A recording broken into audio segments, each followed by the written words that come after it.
Students, इस video में हम ज्योमेट्रिकल आइसोमेरिज्म के बारे में पढ़ेंगे। तो अगर आप आइसोमर्स के चार्ट को रिकॉल करें तो ज्योमेट्रिकल आइसोमर्स एक तरह के स्टीरियो आइसोमर्स होते हैं। हमारे दिमाग में यह क्वेश्चन आता है कि स्टीरियो आइसोमर्स होते क्या हैं।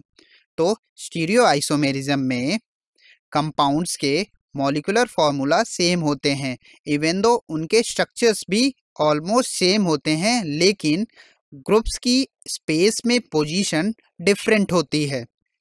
स्पेस में ग्रुप्स की ओरिएंटेशन डिफरेंट होने के कारण कंपाउंड्स की प्रॉपर्टीज अलग अलग हो जाती हैं, इसीलिए ये एक दूसरे के आइसोमर्स कहलाते हैं।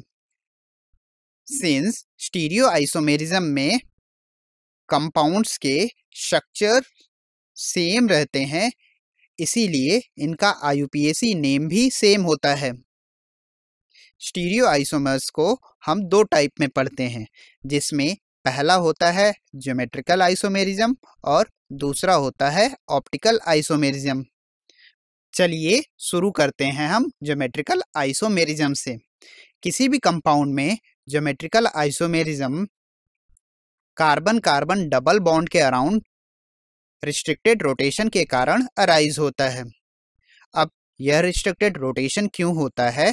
क्योंकि कार्बन कार्बन में p ऑर्बिटल्स एक दूसरे से ओवरलैप कर जाते हैं, जिसके कारण अगर हम यहाँ पर इस पाई बॉन्ड को रोटेट करते हैं तो ये बॉन्ड टूट सकते हैं। इसीलिए कार्बन कार्बन पाई बॉन्ड के अराउंड मॉलिक्यूल्स का फ्री रोटेशन पॉसिबल नहीं हो पाता है और इन कार्बन्स पर ग्रुप्स की पोजीशन फिक्स हो जाती है। तो अगर यहाँ पर हम ग्रुप्स की पोजीशन चेंज करेंगे तो हमें एक नया कंपाउंड मिल सकता है। तो चलिए समझते हैं ज्योमेट्रिकल आइसोमेरिज्म के लिए क्या क्या कंडीशंस होती हैं।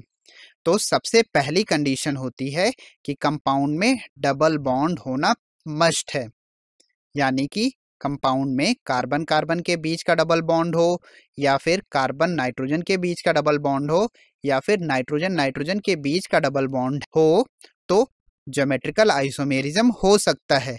लेकिन यह अलोन क्राइटेरिया नहीं होती है। इसके साथ साथ एक और क्राइटेरिया होती है कि डबली बॉन्डेड एटम्स पर लगे दोनों ग्रुप्स डिफरेंट डिफरेंट होने चाहिए। अगर डबली बॉन्डेड कार्बन्स पर दोनों ग्रुप सेम हैं तो ज्योमेट्रिकल आइसोमेरिज्म पॉसिबल नहीं होता है। तो चलिए देखते हैं कि आखिर ऐसे क्यों होता है। अगर हम एक ऐसा मॉलिक्यूल लें जिसमें डबली बॉन्डेड कार्बन पर सेम एटम्स प्रेजेंट हैं, तो अगर हम यहाँ पर किसी एक कार्बन पर एटम्स की पोजीशन चेंज करेंगे तो वो हमें सेम तरह का कंपाउंड देगा, जिसमें ग्रुप्स का स्पेशियल अरेंजमेंट सेम होगा। वहीं अगर हम एक दूसरा कंपाउंड लें जिसमें एक कार्बन एटम पर दोनों ग्रुप्स सेम है, लेकिन दूसरे कार्बन एटम पर दोनों ग्रुप्स डिफरेंट हैं, और डिफरेंट कार्बन वाले पर ग्रुप्स की पोजीशन चेंज करें तो हमें कुछ ऐसा कंपाउंड मिलेगा। लेकिन यहाँ पर भी हम सेम स्पेशियल अरेंजमेंट कह सकते हैं, क्योंकि अगर आप कंपेयर करेंगे तो फर्स्ट कंपाउंड में A के अपोजिट में D है और A के अपोजिट में B है। उसी तरह का स्ट्रक्चर सेकंड कंपाउंड में भी बन रहा है कि A के अपोजिट में B है और A के अपोजिट में D है, तो स्पेशियल अरेंजमेंट सेम है। इसीलिए ये कंपाउंड्स ज्योमेट्रिकल आइसोमेरिज्म शो नहीं करेंगे।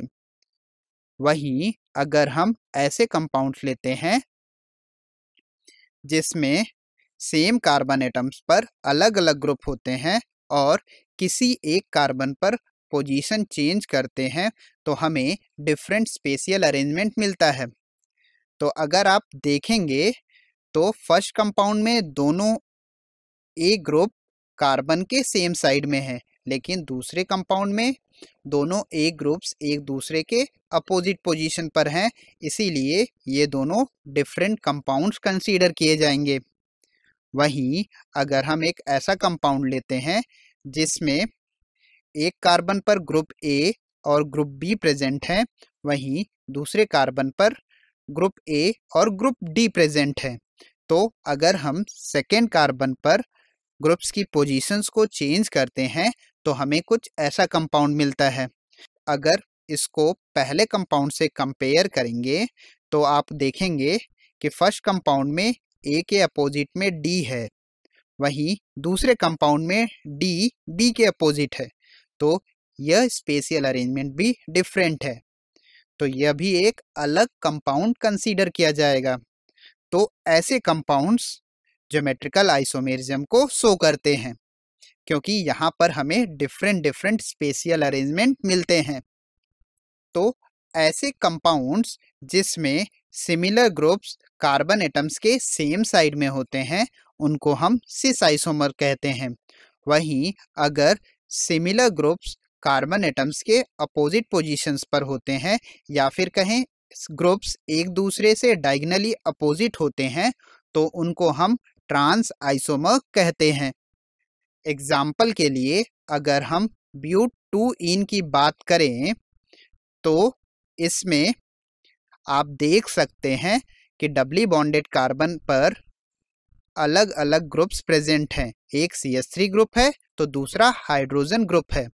तो अगर यहाँ पर हम दोनों CH3 ग्रुप को कार्बन के सेम साइड में रखते हैं तो इसको हम सिस 2 ब्यूटीन कहेंगे।